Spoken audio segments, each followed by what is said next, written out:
नमस्कार दोस्तों, हमारी आज की कहानी है सास करना चाहती थी बहू और बेटे को अलग। बहू ने सिखाया बिन बोले सबक। कहानी पसंद आए तो चैनल को सब्सक्राइब जरूर करें। सुमन, ये सब काम छोड़ दे और बाजार जाकर ये सामान लेकर आ जा। हंसा जी ने जल्दबाजी में आकर अपनी बहू से कहा। मम्मी जी, अभी अमित आने वाले हैं, उन्हें खाना खिलाकर चली जाऊंगी। सामान तो बाद में भी आ जाएगा। नहीं, अमित को खाना मैं खिला दूंगी, सामान ले आ, फिर रात हो जाएगी। सुमन ने बुझे मन से स्कूटी उठाई और सामान लेने चल दी।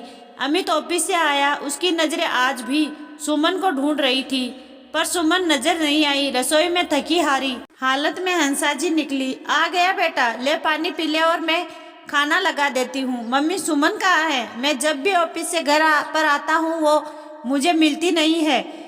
अब क्या बताऊं बेटा, उसे तो समझ ही नहीं है। मैंने कहा था कि अमित आने वाला है, उसे खाना खिलाकर चली जाना, पर कहने लगी कि आप खिला देना। सामान लाना भी तो जरूरी है। पता नहीं अपनी स्कूटी लेकर कभी भी निकल जाती है, जरा भी समय नहीं देखती है। ये नहीं कि अभी नई नई शादी हुई है। अपने पति का ध्यान रखे, अपने हाथों से खाना खिलाए। मैंने तो पहले ही कहा था कि लव मैरिज मत कर, पर तूने मेरी एक बात ही भी नहीं मानी। बहू तो अपने आप में व्यस्त रहती है। दरवाजे पर खड़ी सुमन ने जब यह सुना तो उसके पैरों से जमीन सरक गई। वो अपना पर्स ले जाना भूल गई थी। आधे रास्ते से ही वापस आना पड़ा। उसे नहीं पता था कि उसकी सास इस तरह से उसे अपने पति की नजरों में गिरा रही है। वो समझ भी नहीं पा रही थी कि आखिर अमित इतने उखड़े उखड़े क्यों रहते हैं। फिर वो घर के काम से बाहर जाती है, अपने काम से तो नहीं। मम्मी जी मुझे व्यस्त रखती है, मैं तो अमित को पूरा समय देना चाहती हूँ। अमित और सुमन एक दूसरे को पसंद करते थे। सुमन के परिवार वाले तो इस शादी के पक्ष में थे, पर अमित की मां हंसा जी को सुमन पसंद नहीं थी। उनका मानना था कि बहू अमीर घर से होती तो दहेज आता। अपने इकलौते बेटे को बड़ी मुश्किल से पालकर बड़ा किया था। पति के देहांत के बाद अमित ही हंसा जी का सहारा था। वो उसे अपने से दूर नहीं करना चाहती थी। अमित की नौकरी बहुत बड़ी कंपनी में लग गई थी, सैलरी भी अच्छी थी। फिर भी हंसा जी को दहेज की आस थी, पर सुमन बिना दहेज के आई थी। अमित ने सादगी से फेरे ले लिए थे। अमित सुमन से ही शादी करना चाहता था। दोनों ने शादी कर ली और सुमन घर आ गई।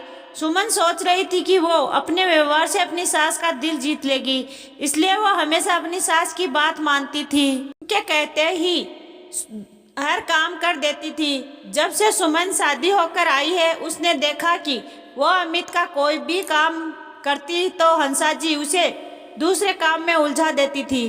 कई बार तो अमित उससे मिले बिना ही ऑफिस निकल जाता था। हंसा जी उसे सुबह के काम में उलझा देती थी। कभी गैस पर दूध उबलने वाला है तो कभी कूड़ेदान को बाहर रख दे, कभी बर्तन खाली कर दे, फिर मेड इन जाएगी तो कभी बाहर पौधों को पहले पानी दे दे या मंदिर की सफाई कर दे। मेरी अलमारी से इस रंग की साड़ी ढूंढ कर ले आ। शाम को खाने की पूरी तैयारी सुमन कर देती थी, पर जैसे ही अमित आने वाला होता था तो वो उसे कभी किसी पड़ोसन के सामान लेने या कभी बाजार सब्जी लेने भेज देती थी, कभी मंदिर दीप जलाने तो कभी प्रेस के कपड़े लेने भेज देती थी। सुमन अपनी सास का कहा नहीं टालती थी, क्योंकि वो उनका दिल जीतना चाहती थी। लेकिन इससे रोज सुमन और अमित के बीच बहस होती थी। अमित यही कहता था कि मैं ऑफिस जाऊं तब भी तुम व्यस्त रहती हो, और मैं ऑफिस से आऊं तब भी तुम नजर नहीं आती हो। आखिर करती क्या हो? हम घर में 3 ही तो लोग हैं, आखिर कितना सा काम है? तुम कभी कभी काम छोड़ दिया करो, काम तो बाद में भी हो सकते हैं। तुम व्यस्त रहती हो और मेरी मम्मी रसोई में लगी रहती है। सुमन चुपचाप पर्स लेकर चली गई। उसे अभी भी अपने कानों पर विश्वास नहीं हो रहा था। वो बाजार से सामान लेकर आ गई और लाकर रख दिया। सुमन, कहाँ चली जाती हो?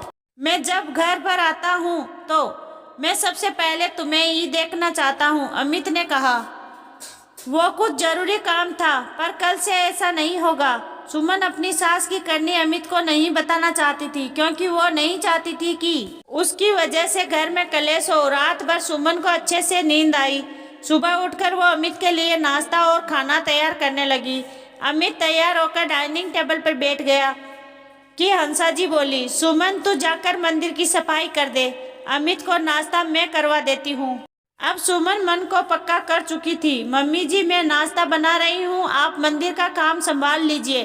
फिर खड़े खड़े आपके पैरों में भी दर्द हो जाता है, घुटनों में भी दबाव बढ़ जाएगा। अमित, अब आप ही मम्मी जी को समझाइए कि वो इतना काम नहीं करे।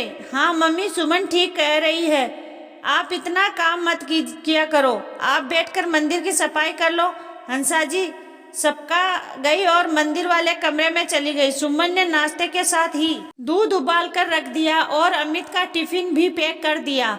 हंसा जी थोड़ी देर बाद में आकर बोली, सुमन तू पौधों को पहले पानी दे दे, फिर बालकनी में धूप आ जाएगी।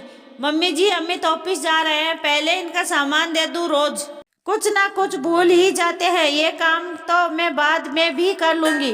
वैसे मैंने कल शाम को एक माली से बात कर ली है, वो रोज आकर इतने सारे पौधों को संभाल लिया करेगा। अमित के चेहरे पर चमक थी। आज सुमन ने उसे पूरा समय दिया था। वो हंसते हुए ऑफिस चला गया। शाम को सुमन ने खाने की तैयारी कर दी और वो अमित का इंतजार करने लगी। हंसा जी बोली, सुमन तू मार्केट जाकर ये सब्जियां लेकर आ जा, कल पाव भाजी बना लेंगे, संडे भी है, रात को ही सब्जियां साफ करके रख देंगे। सुमन ने मोबाइल हाथ में लिया, मम्मी जी से सारी सब्जियां पूछी और सब्जी वाले को व्हाट्सएप पर भेज दी। इतने में अमित आ गया। हंसा जी ने फिर कहा, सुमन तू मंदिर में दीपक जला दो, मैं रोटी सेक देती हूँ। नहीं मम्मी जी, आप मंदिर और पूजा पाठ संभालिए, मैं गर्म रोटी बनाती हूँ और आपकी भी थाली लगा रही हूँ, आप भी अमित के साथ खाना खा लीजिए। आज सुमन ने अपने हाथों से खाना बनाया और परोसा। हंसा जी कुछ ना कर सकी। सच्चाई से अनजान अमित के चेहरे पर मुस्कान सजी हुई थी और सुमन खुश थी। जिंदगी हमेशा हमें नया पाठ पढ़ाती है। हम किसी इंसान के व्यवहार के पीछे छिपे उद्देश्य को समझ नहीं पाते हैं। सुमन ने आज बहुत कुछ नया सीखा। उसने जान लिया कि हंसा जी उसे और अमित को साथ खुश नहीं देखना चाहती है। वो चाहती थी कि अमित और सुमन के बीच में तनाव आ जाए। सुमन ने जिंदगी के इस नए पाठ को भी समझ लिया, इससे सबक लिया और अमित के प्यार और विश्वास को फिर से पा लिया। पाठ को आपको मेरी कहानी कैसी लगी, लाइक और कमेंट जरूर करें।